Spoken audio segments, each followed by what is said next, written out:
Hello and welcome to Kedu Africa TV. And today we have a special report regarding refugees for the privileged.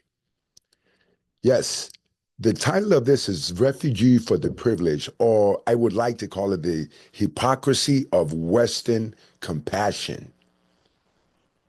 My brothers and sisters, it is with a heavy heart that I give you this fierce conviction that I speak about today. While the world burns for injustice, while children in Sudan flee bullets and women in Congo hide from militia raids, while refugees in Eritrea, Mali, and Nigeria drown in the Mediterranean searching for safety from Boko Haram and all type of militias. The United States of America, yes, the United States of America, under the Trump administration, has just flown in a group of white South African refugees. Yes, I said white African, South African refugees, Afrikaners. Let me repeat.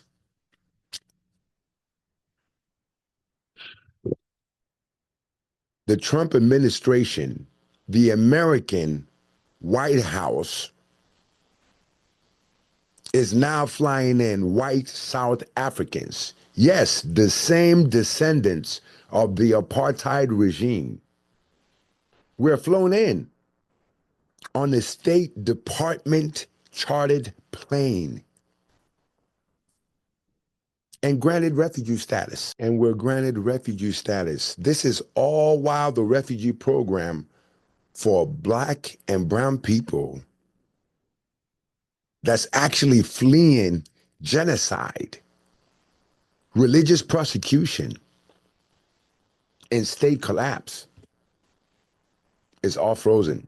So if you're Black, brown, and you're fleeing genocide, you're fleeing prosecution, you're fleeing for your life, it is frozen. But if you are a white South African in a land dispute that they are trying to reappropriate to the general masses that it was stolen from, you're a refugee.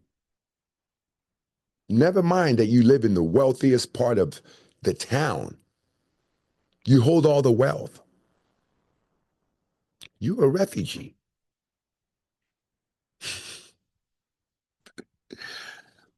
It is amazing for Black and brown people fleeing prosecution, genocide, religious a collapse of state. It is frozen. This isn't compassion. This is colonial favoritism dressed up in legal language. Colonial favoritism dressed up in legal language. Let's be clear. These individuals are not being prosecuted. They're not living in squatter camps. They're not being bombed. They're not fleeing war. They're upset.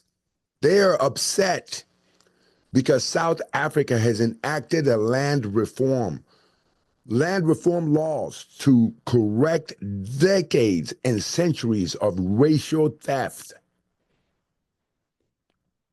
What does the Trump administration do? They claim the land redistribution is race-based persecution, and they give them asylum, while thousands of Afghans who risked their lives actually helping U.S. soldiers are still in limbo. White landowners from South Africa get the red carpet. Think about that. There's actual refugees that helped United States soldiers fight. They were in limbo. White landowners in a dispute are given red carpet. You see, It's not about human rights. It's not about safety. It's about protecting white interests. Even if it means undermining the sovereignty of African government.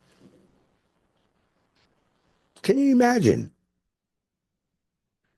Donald Trump eliminated aid to South Africa and gave special protection status to Afrikaners.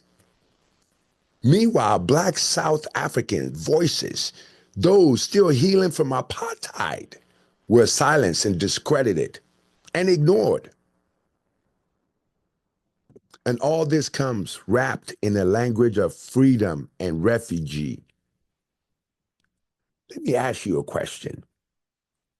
Where was this urgency when refugees from Congo begged for safe harbor? Where were the planes when Boko Haram terrorized Nigeria? Why is it when the persecuted are Black, the doors are locked? But when white landowners feeling uncomfortable about feeling uncomfortable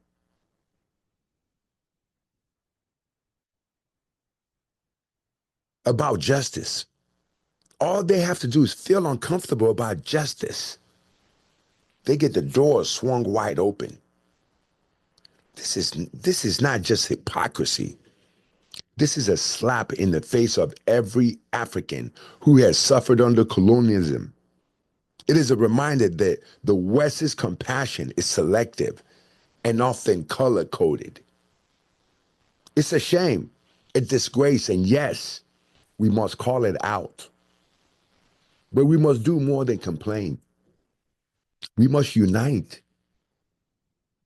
We must demand accountability from our own leaders.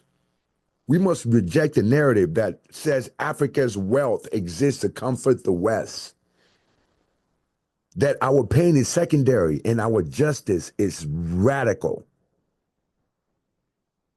To my fellow Africans, let this be a wake-up call. They will protect their own, even at our own expense. So let us protect ours. Let us invest in each other. Let us build our own systems of safety. Let us open our borders to our refugees before we ask for acceptance from those who have never truly seen our humanity. And to South Africa, continue your path of land justice. Do not be intimidated. You are correcting a historical wrong, and Africa is watching. My name is Kingsley Ogwudire, and this is Kedu Africa TV, and we will always speak truth to power.